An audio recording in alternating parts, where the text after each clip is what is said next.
nice little fade over, and hey, I got a Cameron in the studio. Good morning, especially to you, Steve. Sorry you felt like you underslept when you slept in.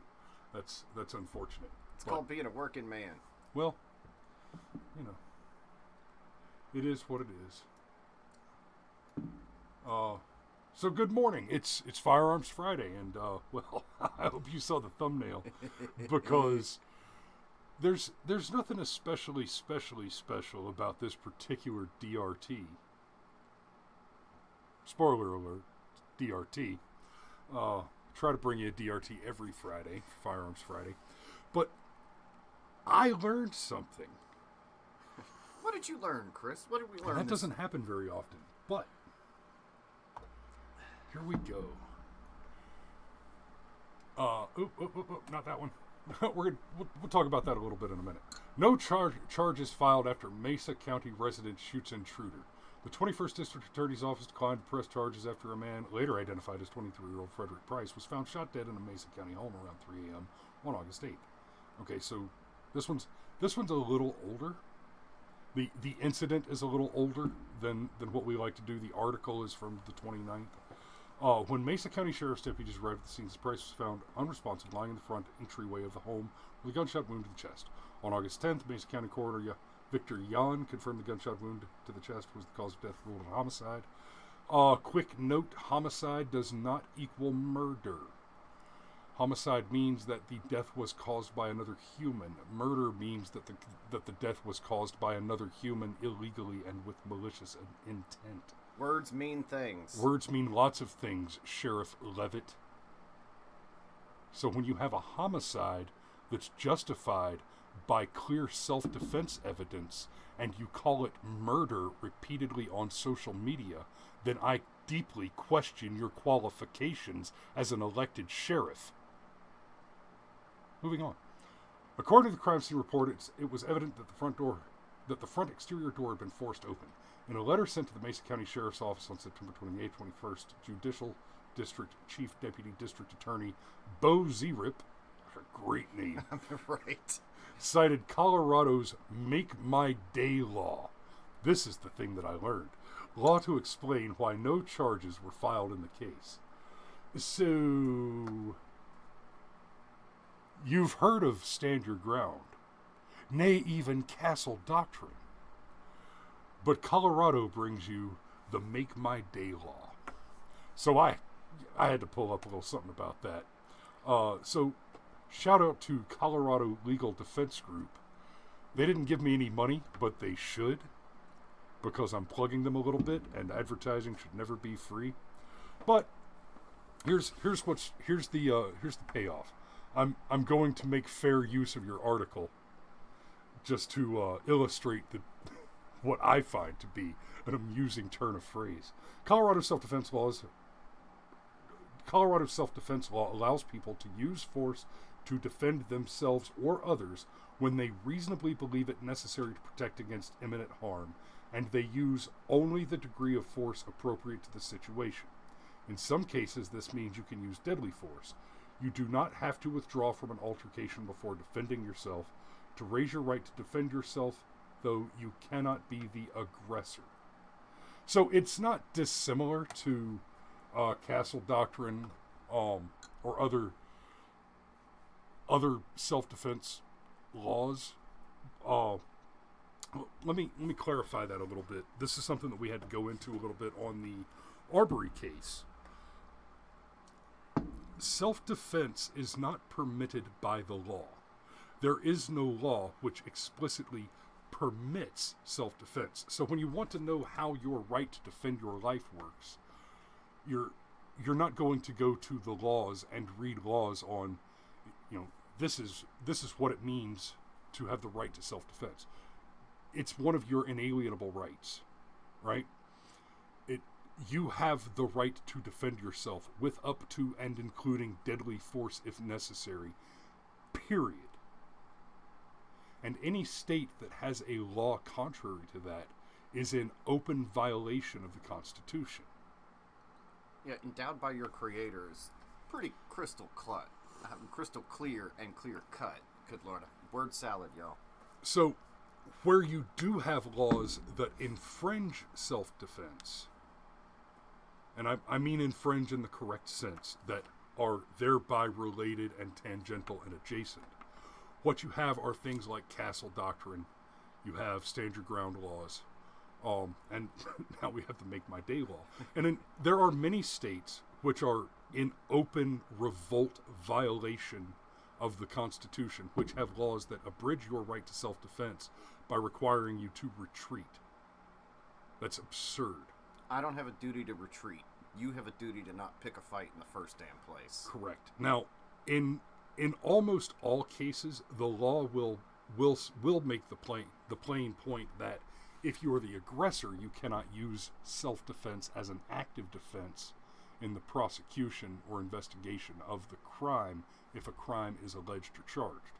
So if you're indicted for killing someone and you argue that it's self-defense, but it turns out that you were robbing his liquor store when he drew his gun and then you shot him, well, you committed a murder in the course of the commission of a related crime. Usually, when you have a situation like that, the related crime is a felony, or elevated to one by dint of the addition of the murder thereto adjacent. So, with castle doctrine, stand your ground laws, what they do is they basically enshrine and codify the very clear statement that if a certain set of circumstances are present, then the police do not have, not an obligation, they don't even have the authority to arrest. Right? Now, I haven't read deeply enough into the Make My Day law, but to state that that's unequivocally the case for the Make My Day law, but on the face of it at the top, it reads similarly enough to other castle doctrine and stand your ground type laws. But basically, if, say you shoot somebody, call the police come, they find you holding a weapon that you own, covered in your own blood with a big wound in the back of your head, and there's a dead man in a hoodie next to you whose hands clearly show signs of a struggle, and then you have video evidence of him attacking and beating you into the ground before you finally get your wits about you and pull the trigger and end Trayvon Martin's life for the crime of assaulting you in the middle of the street unprovoked. Well, in that case, the police do not have a duty to arrest you. In fact, they haven't the authority. Which is what happened in the case of George Zimmerman. The police did not arrest Zimmerman at the scene because he was clearly involved in a case of self-defense. Now, I still think Zimmerman's a douchebag. I mean, the guy sold the gun that he killed Trayvon with on eBay, or tried to. I think eBay finally took it down before it sold, but at one point the bidding was up over $250,000, and that also tells you that Zimmerman's not the only douchebag out there. Hey, let's. I'm gonna pull a Danielle and say, let's say hey to our friends. Hey, friends. I see a Dave, I see a Steve, and I see a Bubbles. And Bubbles, thanks for going to the park and hanging out with my kids and my wife yesterday. They had an absolute blast, and I don't blame you at all for Penelope's quarter amputation of the left hand. I've been wanting her to practice with her right hand and try to achieve some level of ambidexterity anyway. So, monkey bars. She got herself a little friction burn on her poor little paw, swinging on the monkey bars with Krista and her kids yesterday. So, I know Krista says she loves my wife and kids. I know, especially the little fat one because it squeezes so gently. Yes. Though, I want to jump in here real quick. I think if they're referring to it as a stand your ground law, you don't need a Juris Doctorate to understand how that law's. I mean, excuse me, right. To make my day law. You don't need a law degree. I think Lil John put it best. You could basically interpret this law as saying, don't start no shit, won't be no shit. I interpret this law as saying I leave my doors unlocked just in fear that I will miss an opportunity to kill a bad guy. See, well, you want to talk about the different life? Because I'm scared to death that my door's going to be locked. And because my door is locked, when I was prepared, that the bad guy will go next door and hurt my neighbor who is less prepared to deal with a bad guy than I am. So it's altruism. Well, it just sounds dirty when you say it like that. I hate altruism. But in other words, but seriously, don't start no shit, won't be no shit. Altruism is more offensive than any of the 7 deadly sins. Okay. Though, that might be a jaded position, just because, No.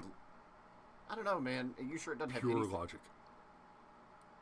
You could let me finish the sentence before you shoot it down. Okay. Trump. Or Biden. No, I was just going to say we live in a world where altruism is enforced by the government from the barrel of a gun. Yes. That would contribute to the jading. I'm not saying you're being illogical. I'm just saying that would be part of the problem. No, pure logic. It could be both. It could be pure logic and part of the problem. We're So- human beings. We can hold emotions and logic in the same space.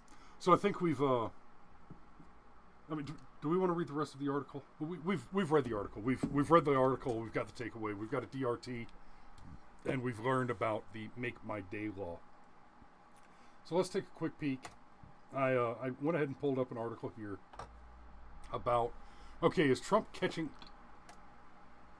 President Donald Trump's coronavirus infection draws international sympathy and a degree of schadenfreude. Okay. We made the point on this show when Ruth Bader Ginsburg passed away recently that we don't need to dance on the graves. Okay? I'm not going to have my chef invent a new dish to represent the 10,000 heads of my enemy, which is delicious and called mandu. But we can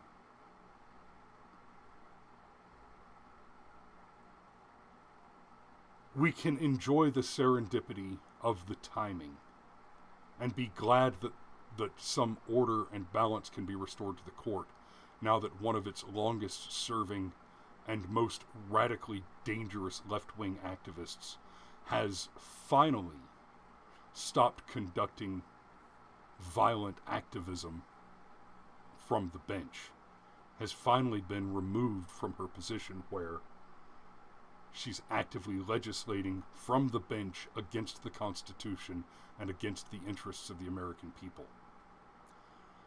There is a positive to the death of Ruth Bader Ginsburg. But that is very different than saying, let's dance on her grave. I'm not a ding-dong the witch is dead kind of guy. I'm not particularly a fan of the idea that horrible criminals should be tortured slowly to death. Like, a lot of people say, rapists, they ought to be castrated and then drawn and quartered, and I'm not interested in their suffering. I'm interested in their not continuing to commit their crimes. Kill it. Do it quickly. I'm a big fan of the toaster and a bed sheet because it doesn't have to be sharpened, cleaned, or reloaded.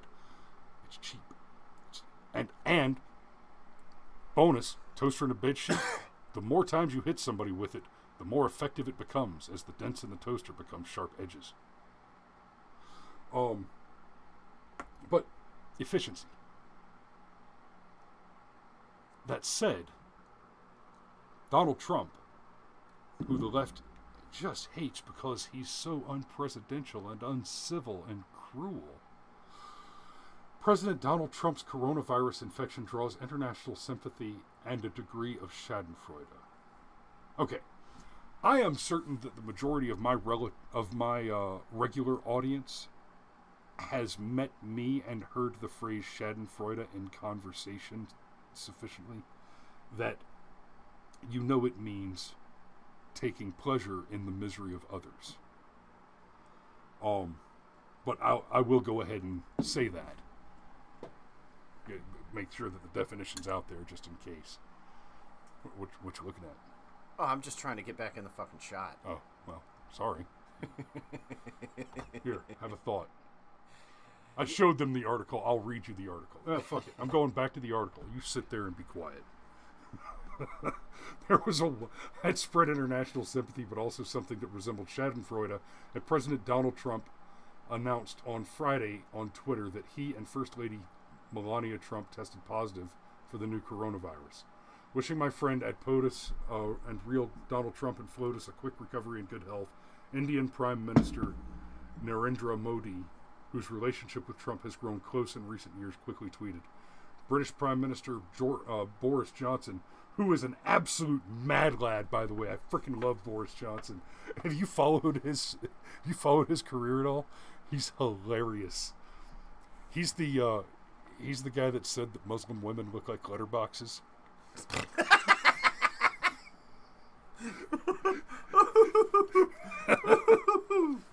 Wow. That's a spicy meatball right there. You need to go smart yourself up on some Boris Johnson. He's fantastic. Boy, I knew he had a mouth on him, but I... So you got the Dems already. They're just overjoyed that this is happening. But world leaders generally, they like Donald Trump. So that's the dirty secret that the media. That's one of those dirty secrets that the media is trying to keep from you. Generally, world leaders, they like Donald Trump. They like the guy. Funny story, they didn't like Obama. They liked Obama's policies because Obama's policy was just stroke him a check. They liked Obama being the president because he just dumped money into their pockets.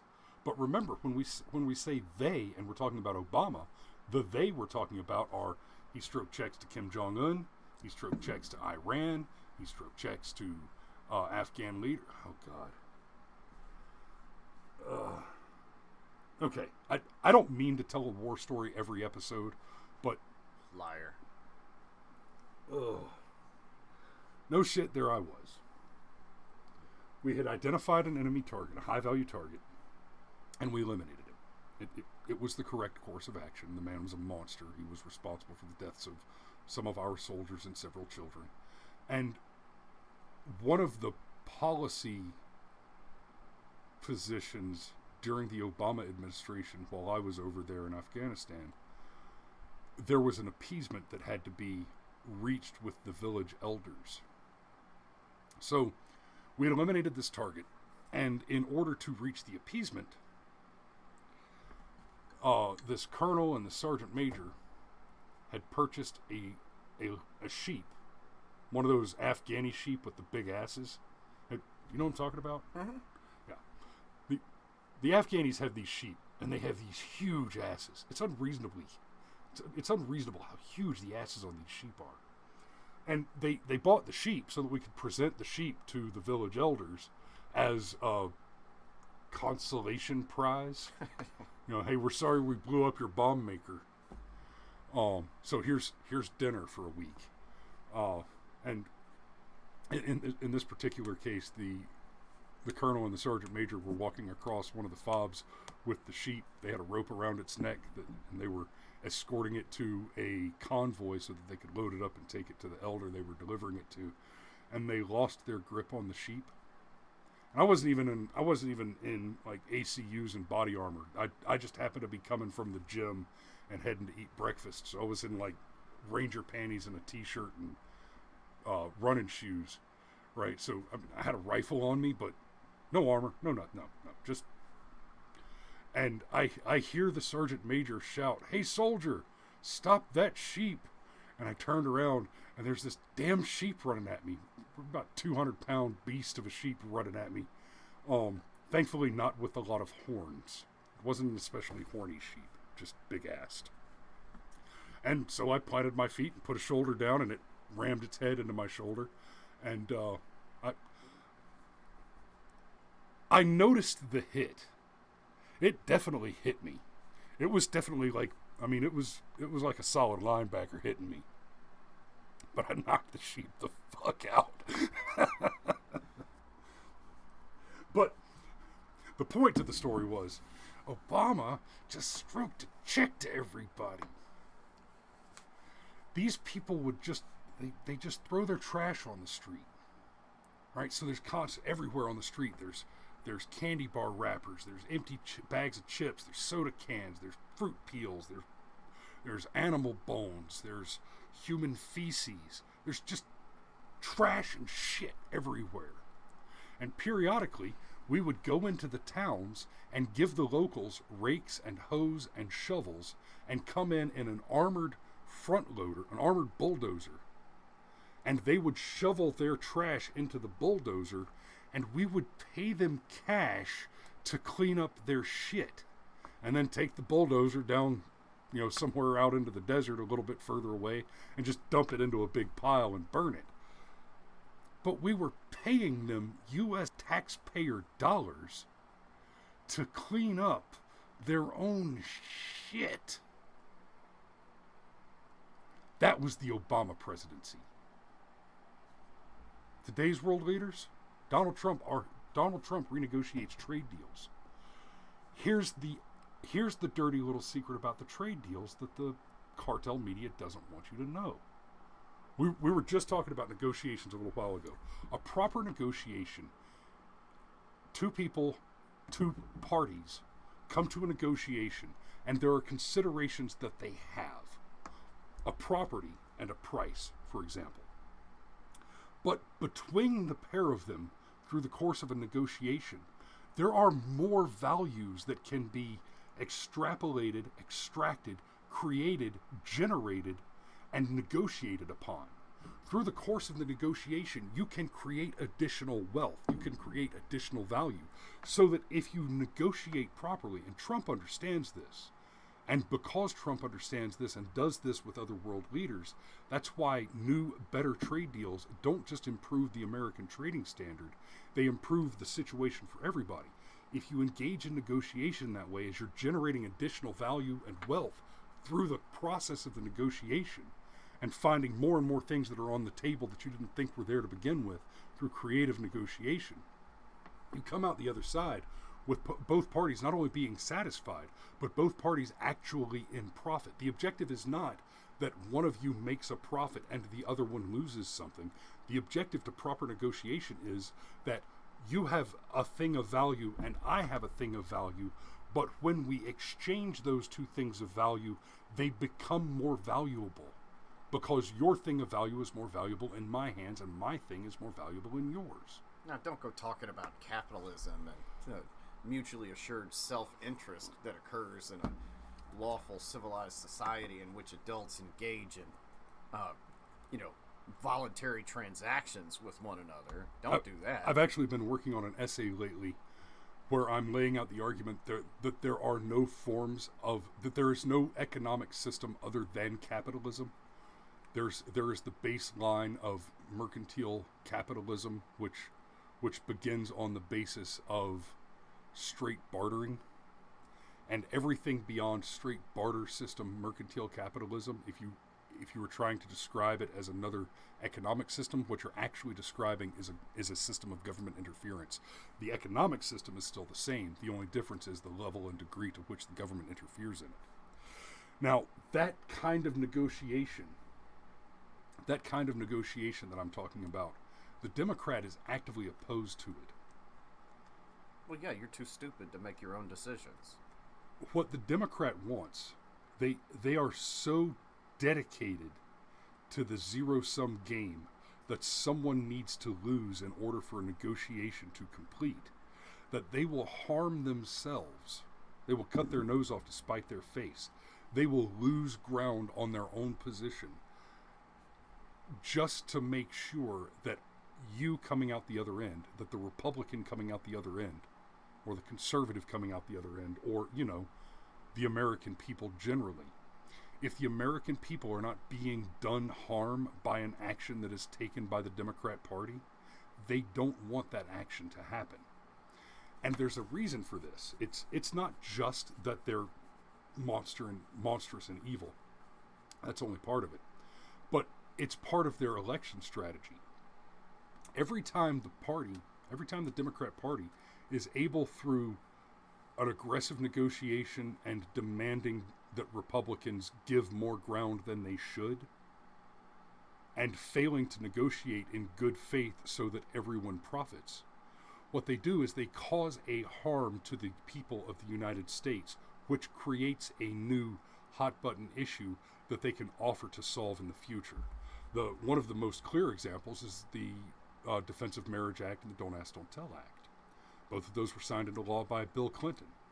And the beauty, strategically, of both of those laws is that Democrats made it happen, and then they got to run on it for 20 years.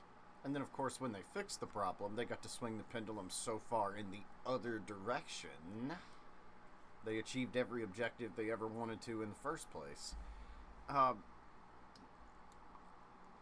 So, I'd like to... Dave asks, what's the recipe for enemy head soup? I don't have a solid recipe for enemy head soup, Dave. I could tell you one ingredient that's necessary, though.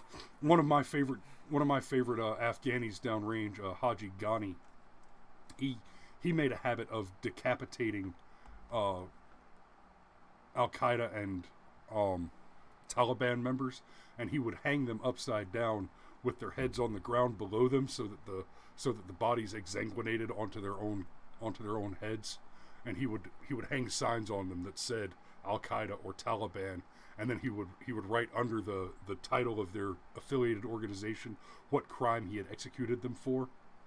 Yeah, so that's my favorite recipe. The guy owned the quarry. He had 9 wives, and he kept 2 separate houses for each of the wives. No, not worth it. No. Not worth it. No, but with everything that you just said, a lot of people forget that the definition of a good deal is when both parties are satisfied with the outcome.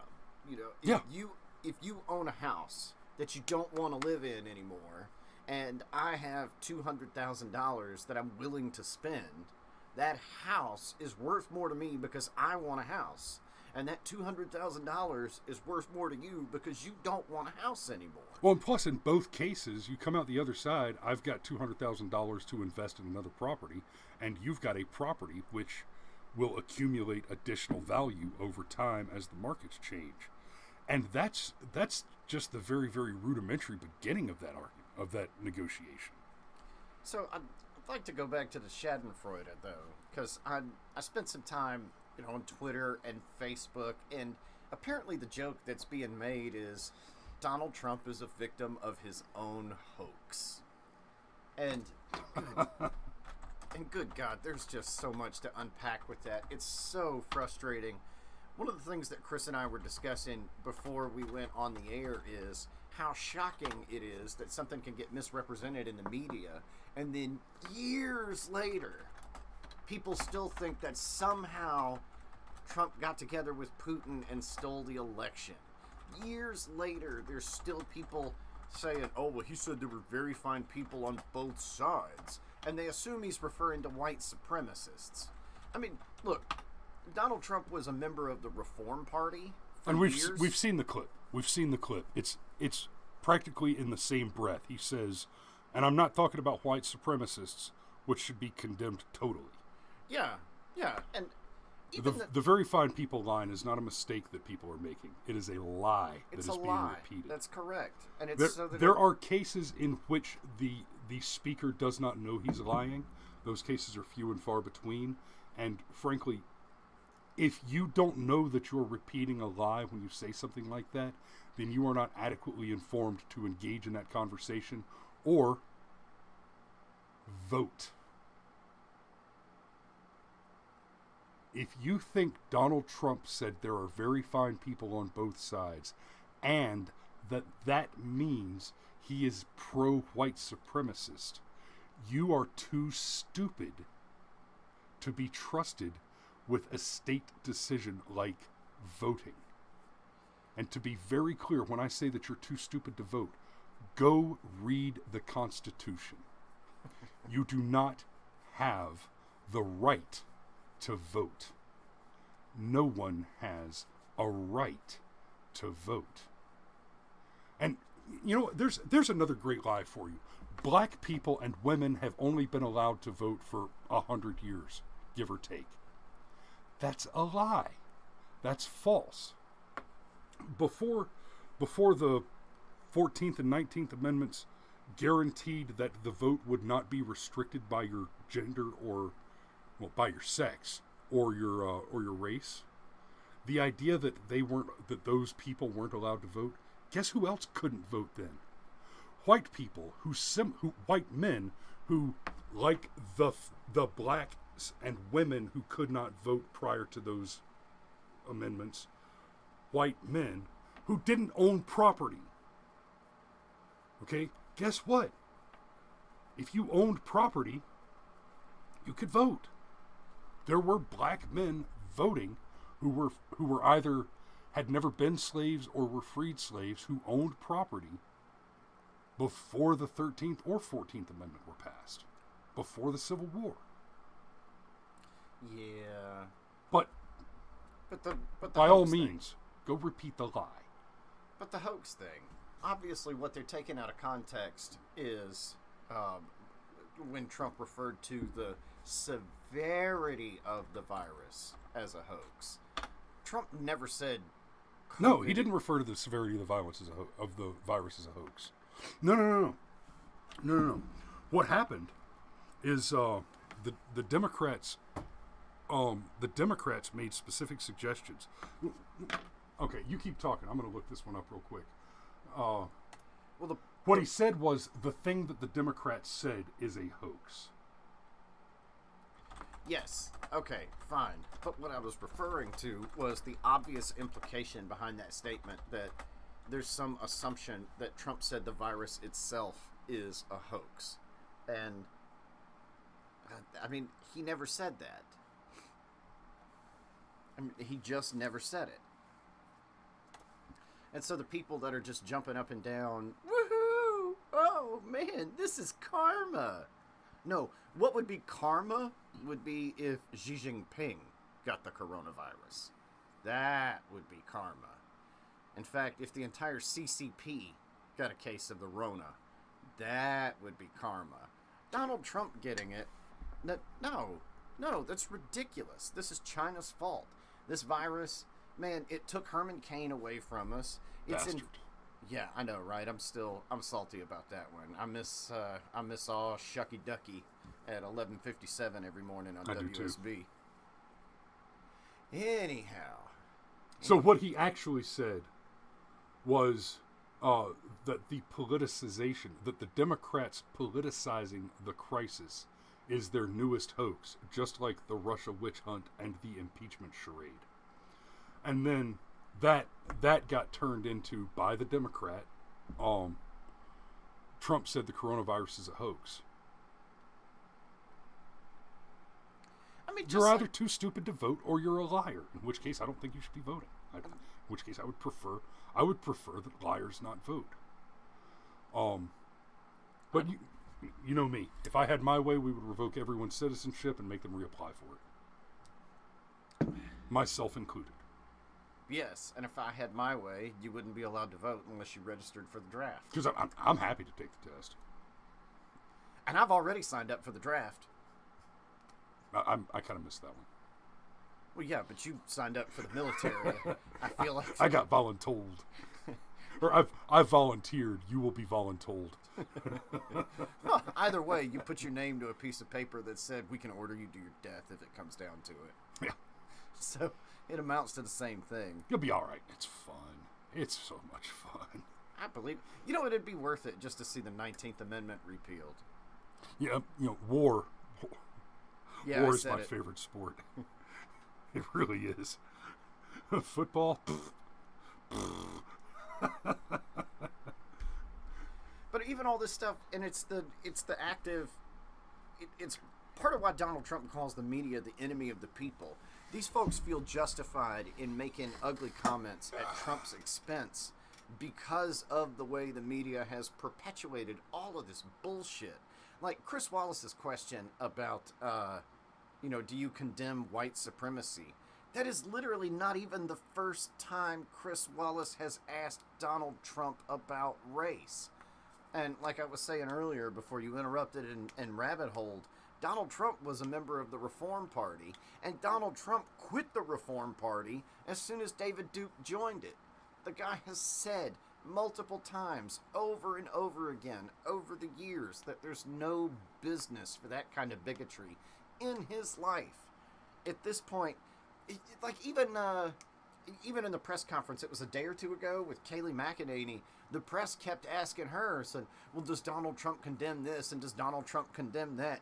And she had a list, and it's like, actually in 2012 he said this, in 2016 he said this, in 2017 he said that. The man has condemned it, and condemned it, and condemned it, and condemned it. And that whole question, that whole thing, for God, I'm actually still pretty pissed about that one. I think that is the most egregious offense Chris Wallace committed. But asking that question... That one and the climate change question. Yeah. No, I think this one's even worse than the climate change. No, they're the same thing. No, go ahead, and then I'll explain what I mean. But I think it's the most egregious offense that he committed, personally at least, because he's already asked Trump the damn question. Anybody that knows anything about it realizes that Donald Trump has condemned this over and over and over and over and over again. The only reason it gets brought back up is so that the shit show can continue, so that the shit storm can continue, and everybody can go, oh my God, Donald Trump refused to condemn white supremacy. Forget the fact that Chris Wallace didn't even finish the question, and Donald Trump's like, sure. And then a second time, he's like, sure. I mean, it's a simple one word. Do you condemn white supremacy? Sure. Like, where's the gray area? What, you want him to make another full-throated statement? Why? So that when he goes, I totally condemn all white supremacy, okay? So that you could just come back and say, oh, well, that was a totally disingenuous statement. And I actually think Trump nailed it when he spun it back around and was like, whoa, wait a minute. Right-wing people causing violence in the streets. It's not Republicans burning down Republican cities. It's Democrats burning down Democrat cities. I mean, and damn, Trump's asked to condemn white supremacy over and over and over again. Like, what, all 13 people in the country that are actually white supremacists. But you've got BLM and Antifa with thousands of active members. And does Joe Biden get asked to condemn that? No. No, he doesn't. Not once. So, ooh, you almost broke something. It happens. So yeah, it just... Oh, wow, okay, see, I got angry. And so bringing it back around to the Schadenfreude, they keep this narrative active that Trump is a rapist, and Trump stole the election, and Trump is okay with white supremacy, and all this other bullshit, so that it's okay for you to go on Facebook and giggle about Trump getting the coronavirus. Look, every single person out there that would laugh about this, and I don't mean laugh at a funny joke. I think everything is a target for legitimate humor. What, you think jokes about DUI are funny? I mean, if the joke itself is funny, yeah, a joke about DUI is funny. But if you're just using humor to be a dick, that's not a joke. And so I would ask all these people a question. Do you realize, A, the crisis that would happen if Donald Trump died of the coronavirus? And B, do you realize that Mike Pence would be president? Because I got to tell you, I'm comfortable with a Christian fair tax supporter being the president. I'm okay with that. Yeah, frankly, the only way I don't vote for Pence in 2024 is if he's running in the primary against Don Jr. That's. I mean, and just I don't know if you guys have watched any of Don Jr.'s interviews. The man is an absolute delight. He's savage. He really is. He's like his father plus a healthy dose of an actual knowledge of the culture war. Dave, real quick, Dave says Wallace asked the same question in the 2016 debate. Yes, Dave, that's part of what I was referring to. And so here's why I say that the white supremacy question and the climate change question were the same. Wallace went in there with his marching orders, and his objective, the reason he asked the question, got an answer, and then asked the question again, is, and more than once, like he asked the climate change question, I think 5 times. Donald Trump answered the question, and Wallace continued to re-ask the question. And he just asked the same question over and over and over again, despite having been given an answer, because he was given a set of instructions before he went out there, and his objective was to try and force Donald Trump to say something that could be twisted into support for white supremacy and denial of climate change. He was explicitly looking for Donald Trump to say something that sounded like find people on both sides, or something that sounded like climate change is a hoax. And we should do a whole show on climate change, because this bullshit about climate deniers, shit right up your nose. You're a damn liar. Here's the truth. There is such a thing as climate change. The question is not whether or not climate change is an occurrence. So there are people on the right side of this argument who don't believe that climate change is a real thing. These are not informed people who study the issues and have a grasp on the science, or the controversy surrounding the science, where it turns out that all the pro-climate change science is not just bad science, but criminally bad. People are facing charges for committing fraud in the pursuit of this billion-dollar industry. But on the left side, you're covered up with people who also have no concept, no understanding at all of the science, or more importantly, the economics of it, and they're just bought into it like a damn cult. But on the right, what you have is not an argument that there's no such thing as climate change. It's an argument that it's not intelligent, efficient, or effective to spend trillions of dollars to attempt against a narrow possibility that you can decrease the rate of climate change by not 1 degree over the next century or more. That's the position, is that even the most aggressive climate policies, which demand trillions of dollars in cost and the decimation of world economies to the tune of the cost of billions of lives, not over a long period of time, but now, even those policies only purport to reduce the rate of global warming, of climate change, which, by the way, has not been evidenced in 50 years. They only purport to maybe have a chance of reducing the rate of climate increase over a very long period of time by a less than 1 degree amount. Yeah. Dramatically less. Yeah, and don't forget that most of us will be dead by the time these dates roll around. Well, even when you're making the argument about leaving a good world for your descendants, you're making the argument that you want to leave a world that is, 1/4 of a degree less hotter than it would have been, where they basically all live in an absolute desert wasteland, because there's been no industry to tend the fields and keep the trees, so there's no food produce, there's no livestock, there's no domesticated livestock. You have your humans wandering around just naked apes who have lost their language. Yes, Steve, you are correct. The experts were in a tizzy about the new ice age. There's actually a documentary narrated by Leonard Nimoy that is fascinating to watch. And when they were saying that the new ice age is upcoming, 50 years ago, they were saying that we'd be in a new ice age 40 years ago. Right, the new ice age that they predicted should have occurred before I was born. Barely. Just barely. Just barely before we were born. Possibly even during the period of time in which we were conceived. Yeah, I don't give a shit what the... I'm in my 30s. Barely. No, and I am trying to leave a better world for my descendants. Yeah. That's why I have a life insurance policy. That's why I pay my debts. That's, yeah.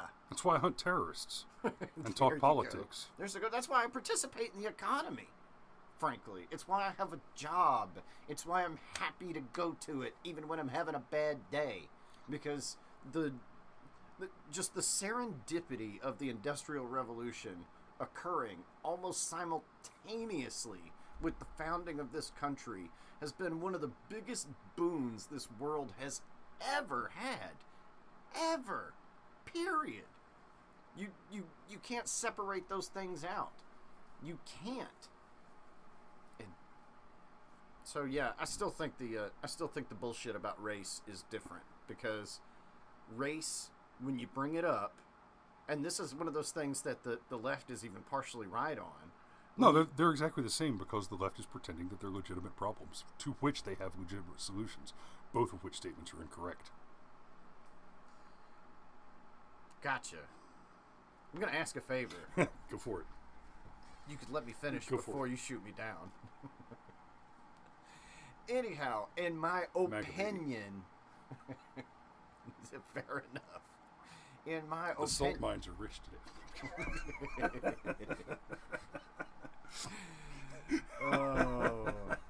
In my opinion, I still think the race question is worse, because that's just something that the left is partially correct on. When you invoke race, you give people a reason to hate. And it's part of why they hate Donald Trump. Because if you can paint him to be some kind of bigot or supremacist or whatever, it's okay to take civilization and temporarily suspend it. It goes back to that whole bullshit about punch a Nazi in the face. Actually, what? No, I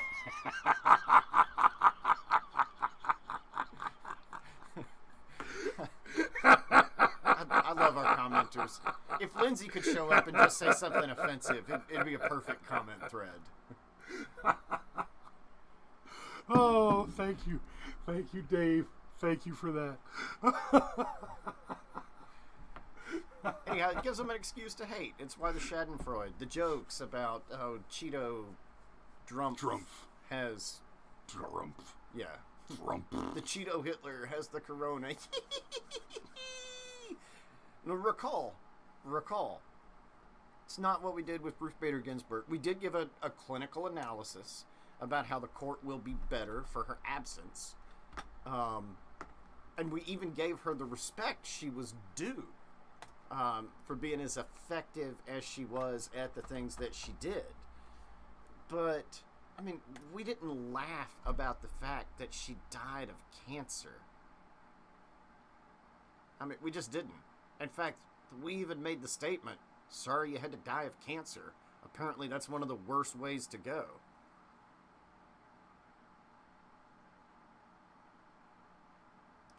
Oh, what you doing there, buddy? Oh, I thought I'd bring it up. Oh, just see what's out there in the... This is what Twitter's doing.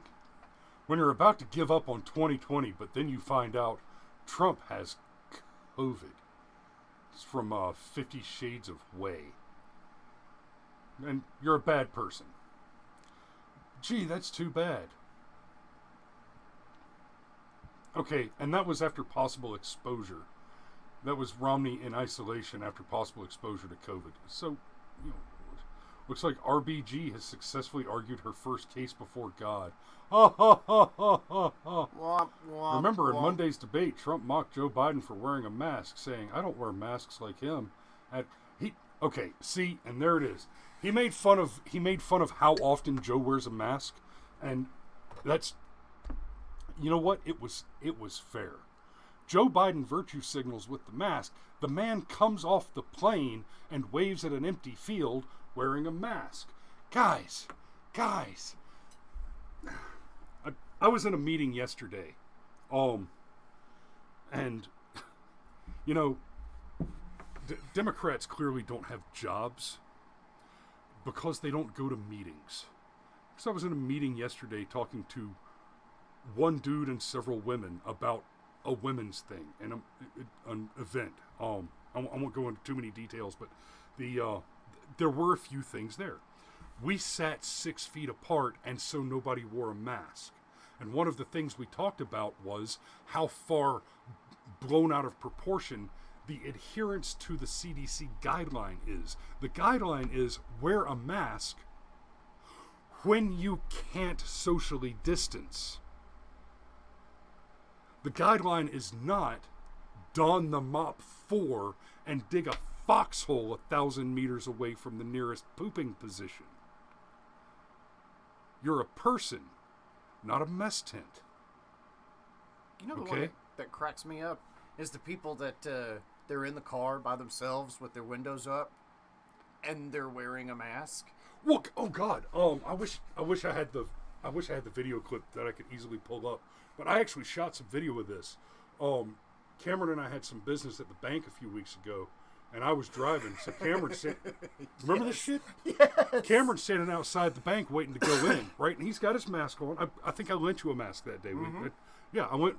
My wife's made a bunch of masks, so I lent Cameron a mask. Just sitting there wearing, simple handmade mask. And this couple pulls up, and oh my God. They pull up in this electric car with a Biden sticker on the tailgate. They get out of the car.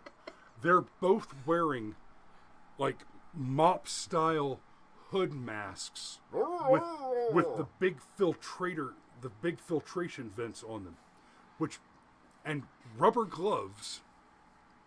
Right? They're both wearing rubber gloves, and each of them had a spray bottle and a rag. And when they went to open the door, each of them sprayed the door handle that they were going to open, wiped it off, then opened the door, and then they sprayed the push bar on the way back out. It gets worse. So they're wearing the heavy the big ventilator filtration masks. Those have been explicitly the CDC has said those don't work. You have the ventilators on them, those don't work. I was at the VA a couple weeks ago. There's a big damn sign on the wall that says if you have a mask like this, you will not be allowed to enter. Ask for a mask like this, and we will provide one at no cost. Right? And like I said, the gloves, right? So, okay, to their credit, they're wearing the full hood. So the mask didn't cover the face. They didn't have eye pro on. So their eyeballs are exposed.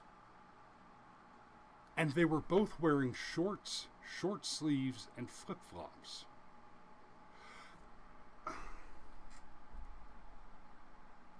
Yeah. You have effectively taken... Even if that mask actually works, which it doesn't, according to the CDC, you have effectively taken negative precautions.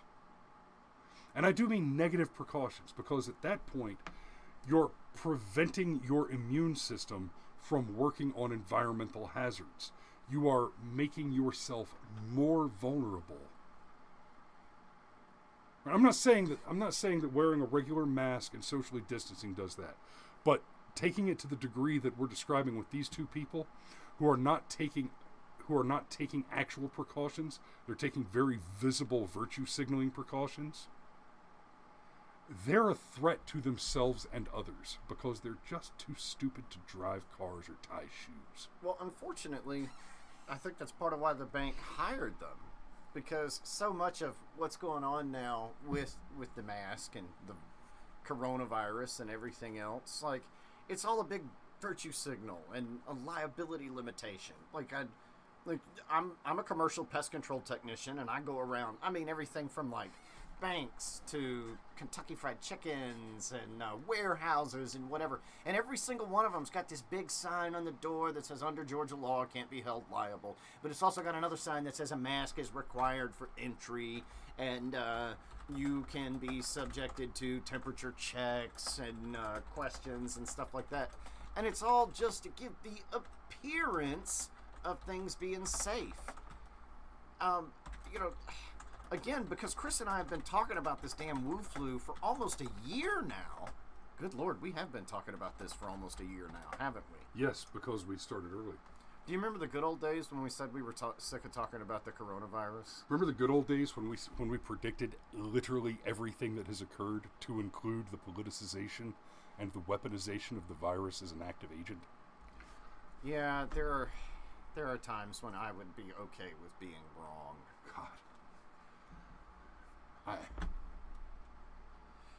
Standard of post-apocalyptic honestly, Willow, they were like 50% zombie cleanup crew and 50% crunchy granola Bernie Bros. Okay, like it was fascinating to watch.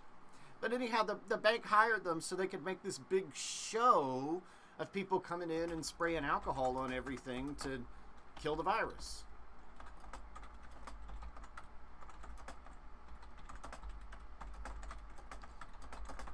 We're never safe. Yeah. Anyhow, buddy, we're bumping up on that hour. Yeah, we're bumping up on that 1 hour. and We Dave, didn't even take the commercial break. You know, okay. So full disclosure, one of the reasons that I started making the fake commercials, and I should have popped one earlier, is because in the 30 seconds that one of the fake commercials runs, I can sprint upstairs and refresh my coffee. So I need to get some more of those out. Guys, do me a favor.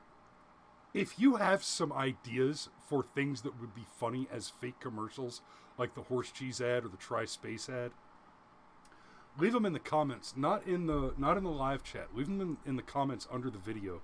And we're about to wrap it up, so obviously like, share, and subscribe. I know, yes, literally everybody there I recognize and is a subscriber. That's cool. But share, and do me a favor. Don't share this link. Okay, Steve, that's fair. I haven't sprinted in some time, but I used to have a minute and a half quarter. Oh, be fair, buddy. You haven't even jogged in some time.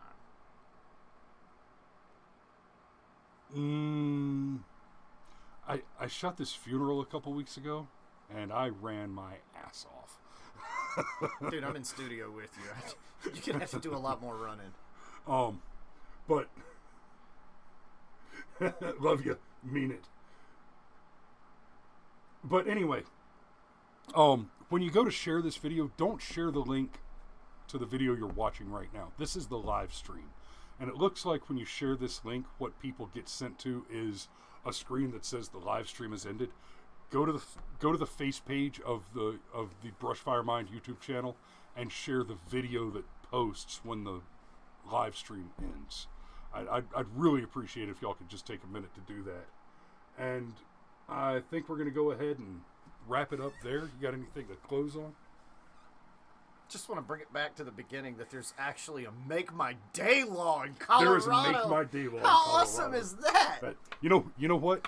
I'm going to give the Make My Day law one of these.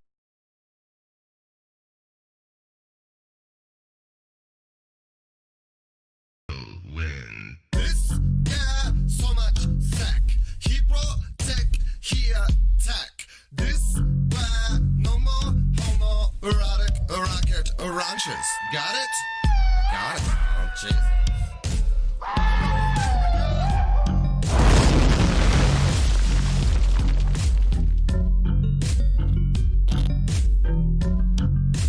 So much wang.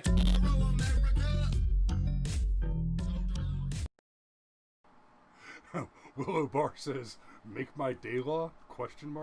Yes, dear. That was the first 30 minutes of the show. I'll tell you more about it when I come up for coffee in a minute. Love ya. Y'all be safe out there, and we'll see you Monday morning. That one.